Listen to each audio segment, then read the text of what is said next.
macaroni and cheese, green beans, and rice.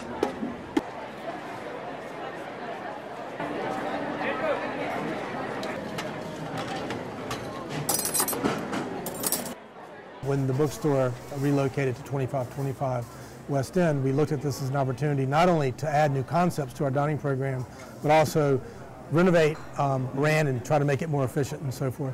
So the most significant change is creating a grand entrance coming from the academic world through the sliding glass doors of RAND, creating an opportunity for students to kind of queue up and have some space to walk through the space. So removing the dish room and relocating it to the other side of the space just created more of an open space and again, more circulation space for students to walk around.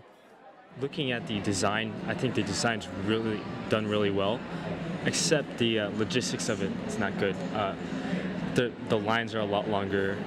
It takes a lot of time to do simple things. I think it looks really nice, but it could use a lot of work in some areas. I think it's fine for low crowd sizes, but like in between classes, when everyone's trying to get lunch, it can get really hectic and chaotic. I have had a little bit of trouble with the tray return line. I think because it kind of juts out into the center of everything, it causes a line that kind of obstructs where people are sitting, and it's not as efficient, especially because there's only one. But I'm hoping once the next part, like the next round of dining options opens, that'll cease to be an issue. We realized this was a problem immediately. It's kind of interesting because we did a bunch of analysis before we renovated the space.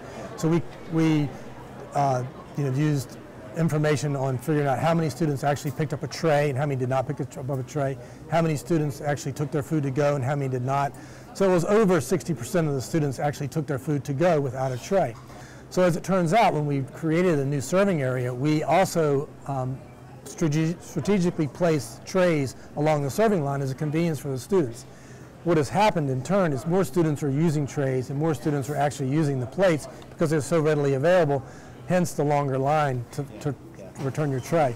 So we're looking at some things that we can do to try to tweak it. We're retraining our staff in the dish room. We've appointed some folks during the busy times to help facilitate clearing the trays, but we may have to go to the next step, and I'm not sure what that is yet. I think the new space is beautiful, but I'm not sure that it's quite as effective as the old space. It seems like there's a lot of, space taken out there where the lines used to go and were kind of logical. Now it's a little bit confusing, but I do think that once everyone gets the hang of it, it shouldn't be too bad.